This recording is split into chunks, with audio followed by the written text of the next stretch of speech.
Saya akan sampaikan kisah nyata. Tapi entah benar atau tidak, tapi dikisahkan ini kisah nyata. Tapi kita ngambil ibrah saja, lepas benar atau tidak. Ada seorang ikhwan di daerah Riyadh. Dia itu kemudian sudah menikah.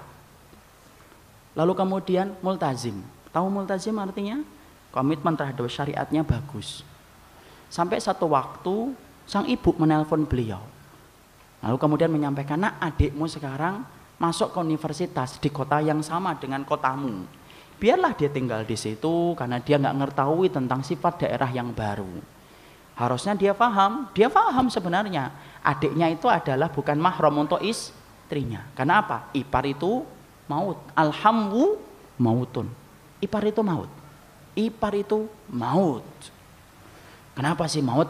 Karena kerusakan yang ditimbulkan oleh ipar tidak terasa, halus, lembut daripada kerusakan yang ditimbulkan oleh tetangga ataupun teman SMP dan teman SMA. Makanya Nabi sampai mengatakan alhamwu, iparmu mautmu. Makanya perhatikan tentang itu.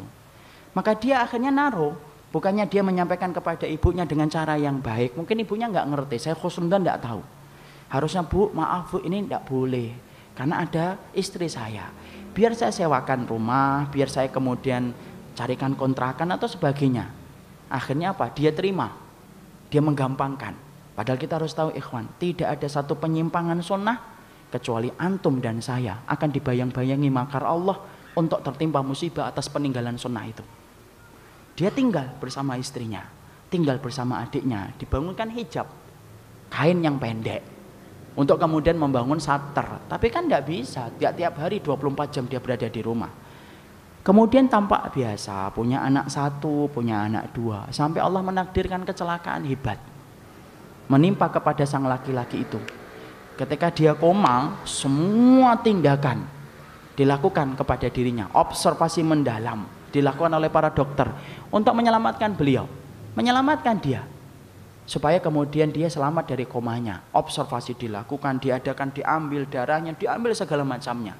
Sampai-sampai seakan-akan semua riwayat penyakit yang dimiliki oleh dia itu diketahui oleh dokter. Semuanya lengkap, detail, karena observasinya mendalam untuk menyelamatkan beliau. Sampai akhirnya, karena ikhwan ini kaya, sampai kemudian akhirnya dengan takdir Allah berangsur membaik, pulih, sehat. Apa yang terjadi?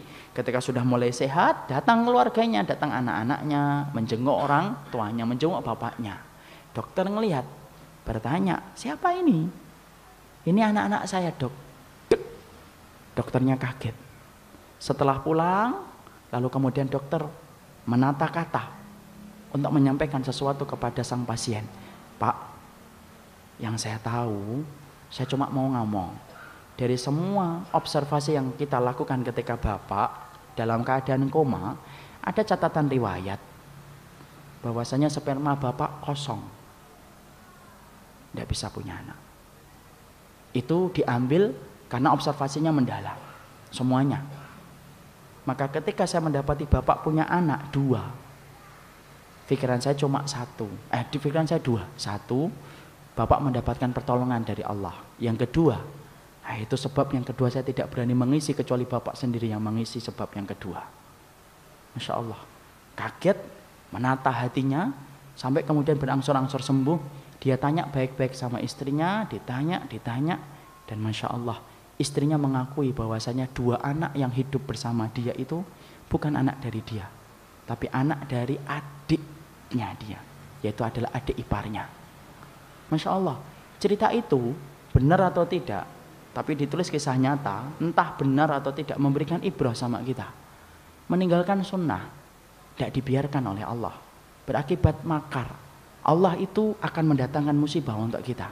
Jangan pernah merasa aman dari makarnya Allah kalau antum dan saya sudah berani meninggalkan sunnah. Karena tidaklah